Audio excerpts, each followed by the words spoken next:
তো শুভ সকাল আমার প্রিয় পরিবার, তোমরা সকলে কেমন আছো? সকলে খুব ভালো এবং সুস্থ রয়েছে, আর আমি মোটামুটি ভালো রয়েছি। তো আজকে আমি তোমাদেরকে ব্লগটা শেয়ার করব বাড়ির যাবতীয়, সকাল থেকে ঘুম থেকে উঠে আমি রাত পর্যন্ত কি কি করি সমস্ত রকম তোমাদের সঙ্গে শেয়ার করব।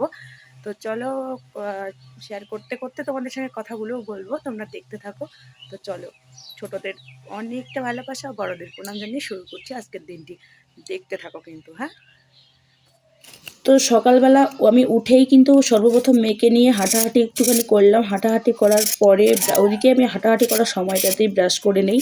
তারপরে পুরোপুরি তো মুখ টুক ধুয়ে টুয়ে ফ্রেশ হয়ে কাপড় টাপড় ছেড়ে তারপর একবারে আমি এমন চলে এলাম আমার কাজগুলো করতে। তোমাদের সঙ্গে ইন্ট্রোটা শেয়ার করলাম, মানে আমার প্রত্যেক দিন যা কাজ থাকে তাই আজকে সকাল থেকে রাত অবধি তোমাদের সঙ্গে শেয়ার করব। আর শেয়ার যদি করতেও না পারি, যতটা পারবো চেষ্টা করব। আর এদিকে এখন আমি টুনটুনিদের বের করছি। অনেকেরই কোশ্চেন থাকবে যে আমি বাথরুমের মধ্যে টুনটুনিদেরকে ঢুকিয়ে রাখি। সত্যি কথা বলতে তোমরা তো দেখেছো, আমরা গরুই এখন অন্য জায়গায় রাখি। গরুই নিজের বাড়িতে এখনও অবধি আনতে পারিনি।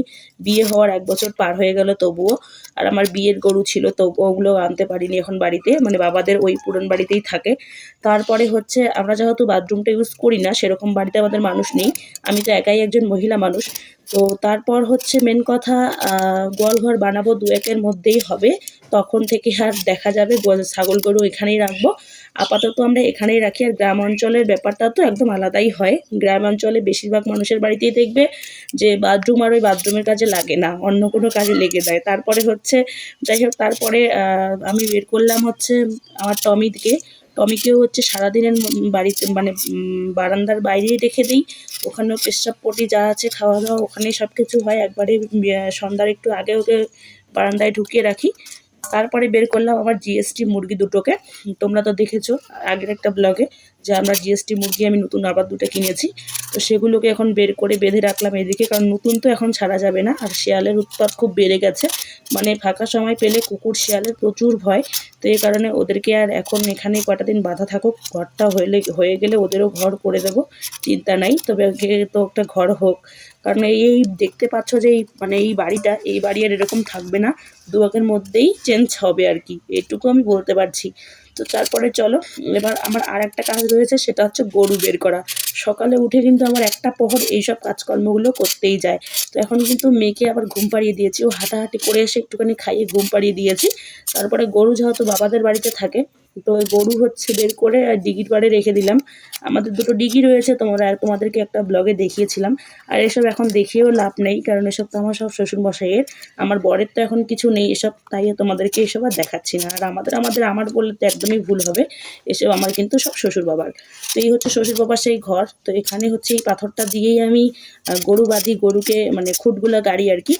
তো তারপরে এখানে একটা ঝাড়ু দেখলাম, ভাবলাম একটুখানি ঝাড় দিয়ে নেই। প্রায় তো আমি ঝাড় দিই, তো ওই বাড়ির থেকে ঝাড়ু এনে ঝাড় দিই, তোমরা দেখেছো। তো আজকে এখান থেকে ঝাড় দিলাম, গোয়ালঘরটা একটুখানি ঝাড়টা দিয়ে চলে এলাম বাড়িতে। তারপরে হচ্ছে এদিকে বসিয়ে দিলাম ভাতটা, আর এদিকে বসালাম দুধ জাল দেবো এখন। দুধ জাল দেওয়ার পরে একটুখানি চা করব। আর আমি চা এখন বর্তমানে একাই খাই, তোমাদের দাদাভাই তো খায় না।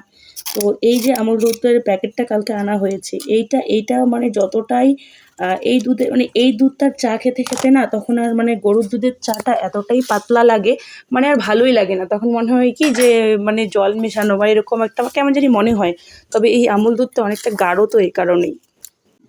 তোমরা কারা কারা চা খেতে ভালোবাসো অবশ্যই কমেন্ট করে জানাবে। আর আমার ভাজাভুজি ছাড়া আমার চা খাওয়া একদমই পোষায় না, তাই বিস্কিট আর চানাচুর নিয়ে নিয়েছি, এটা দিয়ে এখন চা খাবো। চা খাওয়ার পরে রান্নাটাও আমার কমপ্লিট হয়ে গেছে, তোমাদের সঙ্গে আর শেয়ার করিনি। তো এদিকে এবার হচ্ছে ও পুরো রান্নাঘর, তারপরে এই জায়গাটাতে বাবা বর্তমানে প্লাস্টিক টাঙিয়ে ঘুমায়। খুব বৃষ্টি লাগে এরকমভাবে দেখতে, কবে যে একটা ঘর হবে ভগবানই জানে। তো অনেকের কোশ্চেন হয়তো থাকতে পারে যে বাবার যেহেতু ওই বাড়িতে ঘর রয়েছে, তাহলে বাবা কেন থাকে না। তো আমি সেটা তোমাদেরকে অন্য একটা ব্লগে বলবো। তারপরে পুরো ঘর বাড়িটা লেপে নিলাম। লেপে নেওয়ার পরে হচ্ছে ভাত রেডি করলাম সকলের জন্য। এখানে রয়েছে চিকেন কষা, আর আমরা যেহেতু ঠ্যাং খেতে খুব ভালোবাসি, তাই তোমাদের দাদা আর আমার জন্য রয়েছে, আর বাবা খাবে না। তারপরে মাছ ভাজা রয়েছে, আর রয়েছে একটা ভাজি, আর রয়েছে ডাল। তো চলো, তোমার দাদাভাইকে খাওয়া দাওয়াটা তোমার দাদাভাইয়ের খাওয়া হয়ে গেলে আমি খাওয়া দাওয়া করে নিলাম।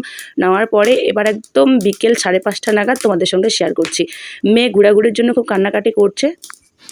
তাই তোমাদের দাদা ওকে ঘোরাঘুরি করতে নিয়ে গেছিলো একটুখানি দোকানে, তারপরে ওকে একটা ডেয়ারি মিল্ক কিনে দিয়েছিল। যার ও যেহেতু এখন অনেকটা ছোটো, তাই ডেয়ারি মিল্ক খেতে পারে না, তো মানে মিথির তো হলো না, মিথির মায়ের হয়ে গেল। তারপরে তো আমি খেয়ে নিলাম, আর ওকে হচ্ছে একটুখানি দুধ খাইয়ে দিলাম। তারপরে হচ্ছে একটা পাস তোমাদের দাদা নিয়ে এসেছে, মানে আমার খাওয়ার জন্য। আর আমি তো হচ্ছে সুপারি লাভার মানুষ, তাই আমি আর ওটা খেলাম না, তাই ওটা মেয়ে নিয়ে এখন খেলছে। তো যাই হোক বন্ধুরা, আমি আজকে আর ভিডিওটা না বেশি কন্টিনিউ করতে পারবো না, কারণ হচ্ছে তোমাদের দাদাভাই একটু পরেই ফোন নিয়ে বিজি হয়ে যাবে, মানে খেলা দেখবে, ক্রিকেট খেলা। আমি আর ফোন পাবো না, তাই এখন থেকেই ভিডিওটা এখানেই শেষ করছি। আর যেহেতু আমাদের আর একটা ফোন, তো ভিডিওটা কেমন হচ্ছে অবশ্যই কমেন্ট করে জানাবে। ভালো লাগলে সাবস্ক্রাইব করে পাশে